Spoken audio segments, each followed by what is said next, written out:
In the early 60s, sensational news was discussed in the scientific community.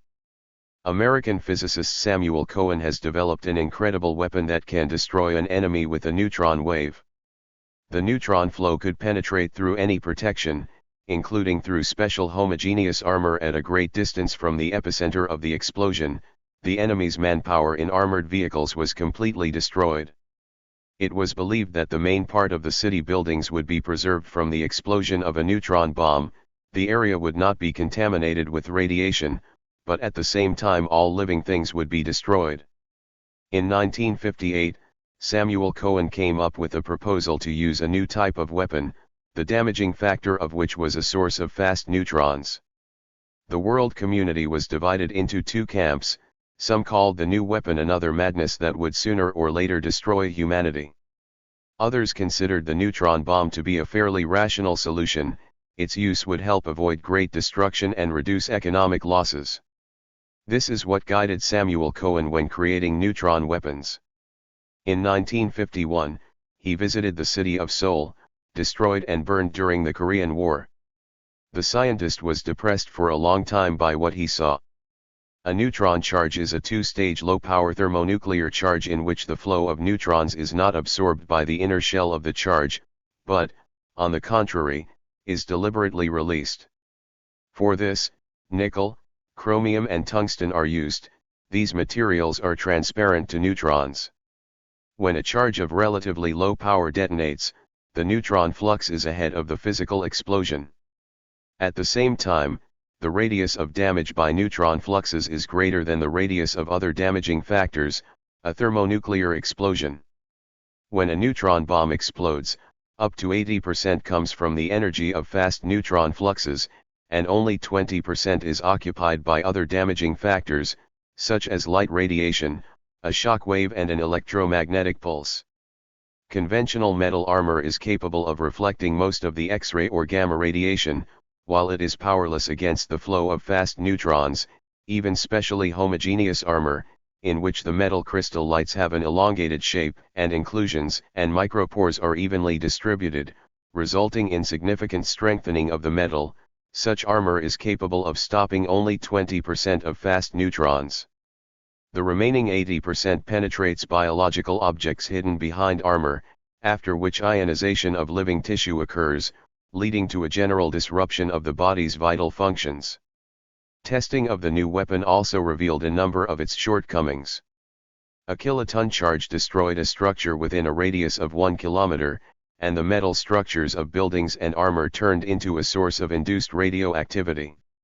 In addition, scientists have found that the atmosphere very strongly absorbs and scatters the flow of neutrons, significantly reducing the range of destruction. It turned out to be impractical to create powerful neutron bombs. A significant proportion of neutrons will dissipate in the atmosphere, and other damaging factors will be reduced.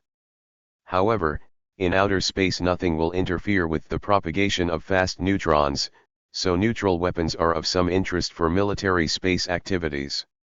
Neutron weapons have also found use in missile defense. In the 1960s, the only defense against constantly evolving ballistic missiles was the use of nuclear-tipped missiles. But when intercepting missiles in the upper layers of the atmosphere, and especially beyond its boundaries, such a damaging factor as a shock wave did not work. In this case, the neutron charge was the ideal solution to this problem. When an interceptor's neutron missile explodes, a stream of fast neutrons attacks the enemy's flying warheads, causing a chain reaction in the fissile material, completely destroying the warhead. The most powerful neutron warhead tested was the 5-megaton W-71 thermonuclear warhead mounted on the American Spartan solid propellant missile defense missile. During the tests, to her surprise, the scientist discovered another damaging factor of the new ammunition, which turned out to be the most effective. The explosion produced a flash of soft X-ray radiation. Covering the enemy warhead, it instantly heats the body material, almost to the point of evaporation, completely destroying the warhead. In order to increase the emission of soft X-ray radiation, the inner shell of the charge was made of gold. The military assumed that the new weapon was capable of destroying missiles at a distance of 46 kilometers from the epicenter, but in a series of tests it showed that enemy missiles were guaranteed to be destroyed 19 kilometers from the epicenter. And if special protection was installed on ballistic missiles, then the distance was reduced to 60 kilometers. With the advent of neutron weapons, methods of protection against them immediately began to be developed. A new type of armor was created that could protect the crew of armored vehicles from the flow of fast neutrons. To do this, special sheets containing a large amount of boron were added to the armor, which effectively absorbed neutrons. At the same time, the armor was made multi-layered, adding sheets of depleted uranium, trying to avoid chemical elements that, during a neutron attack, cause strong induced radioactivity. Effective protection against neutrons is moist soil, as well as stationary fortifications made of concrete. In the Soviet Union, the development of a neutron bomb was carried out by nuclear scientists in Artemis 16. In the late 70s, the Soviet Union tested its first neutron bomb. It was an ordinary nuclear charge, in which a special block was added filled with a beryllium isotope, which is a source of neutrons. It was then that alarms began to sound about new weapons, suggesting that they could blur the line between conventional war and nuclear war.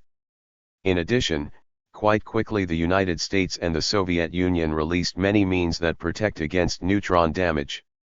Mass production of neutron weapons continued until approximately the mid-80s, after which, according to the official version, the United States and the Soviet Union abandoned the development of this type of weapon. An attempt was made to completely ban the production of neutron weapons, but the negotiations did not lead to a positive result. The project to ban neutron weapons remained only on paper.